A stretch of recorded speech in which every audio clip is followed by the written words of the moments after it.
Name of Allah, who is the most beneficent and the most merciful. मैं आपका teacher Ali Hasan. In this lecture we have was to start यानी इस chapter के अंदर सबसे पहले हम स्टार्ट किया था साउंड को पढ़ना, यानी टॉपिक का नाम ही साउंड है, यूनिट नंबर 11 है. तो इसके तकरीबन 2-3 टॉपिक्स हो गए हुए हैं अगर आपको माइंड में हो. तो अब हमने आज जो स्टार्ट करना है टॉपिक, उसका नेम है कैरेक्टरिस्टिक्स ऑफ साउंड. तो क्या आप बता सकते हैं या आप कुछ माइंड में हो कैरेक्टरिस्टिक्स ऑफ साउंड क्या होता है? तो फ़िज़िक्स के अंदर इसकी अगर पेपर पॉइंट ऑफ व्यू से मैं बात करूं तो ये तकरीबन अपना शॉर्ट के अंदर बाजू का आ जाता है, बाजू का लॉन्ग के अंदर भी आ जाता है. तो बेसिकली करैक्टरिस्टिक्स कहते हैं किरदार को. जैसे अगर मिसाल के तौर पर मैं कहता हूँ characteristics of sir Ali Hasan, तो इससे मतलब क्या मेरे किरदार के रिलेटेड जो बातें हैं ना वो आ जाएंगी. तो इसमें करैक्टरिस्टिक्स ऑफ साउंड लिखा हुआ है, तो इसका मतलब है साउंड के किरदार, साउंड में क्या क्या चीज़ें आ जाएंगी उसको हम डिस्कस करेंगे.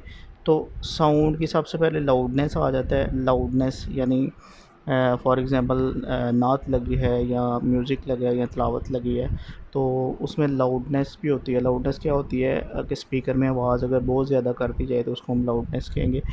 अगर आवाज़ कम कर दी जाए तो उसको हम कम कहेंगे. तो लाउडनेस इसी लिहाज से हम करेंगे कि अगर ऑडियंस ज़्यादा हो तो फिर उस हिसाब से ही होगी ना लाउडनेस ज़्यादा. तो लाउडनेस की डेफिनेशन भी उन्होंने मेंशन की हुई है. तो loudness the characteristic of sound by which loud and faint sounds can be distinguish. यानी वो कह रहे हैं कि इसके करैक्टर इस तरह के हैं कि दोनों के अंदर जो फ़र्क होता है ना, डिस्टिंग्विश कहते हैं अलग-अलग करना.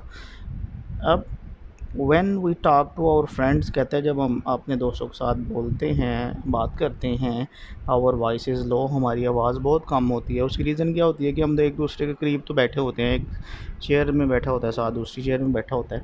तो इसी तरह अगर आप कॉलेज में या स्कूल में बैठे हों तो क्या होता है, आपका फ्रेंड जो है आपके बिल्कुल साथ बैठे तो बिल्कुल आराम से आप बात करते हैं.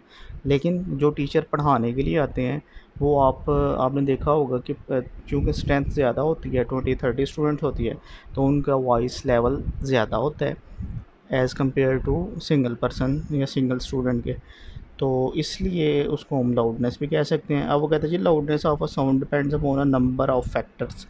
Loudness of a sound depends upon a number of factors पे of them are discussed below. तो उसमें आप amplitude of the vibrating body है, area of a vibrating body है, उसके बाद distance from the vibrating body, उसके बाद पिच आ जाएगा. पिच की डेफिनेशन आपने तैयार करनी है, क्वांटिटी की डेफिनेशन आप तैयार करनी है. उसके बाद नेक्स्ट लेक्चर के अंदर हम लोग ना इंटेंसिटी से डिस्कस करेंगे. तो ये जो है ना इंपॉर्टेंट चीज़ें मैंने मार्क करवा दी हैं. टॉपिक पढ़ने वाले पिच क्या होता है, क्वालिटी क्या होती है, पिच क्या होगी, और distance from the vibrating body, और area of a vibrating body, amplitude of a vibrating body, ये चीज़ें आपने तैयार करनी है.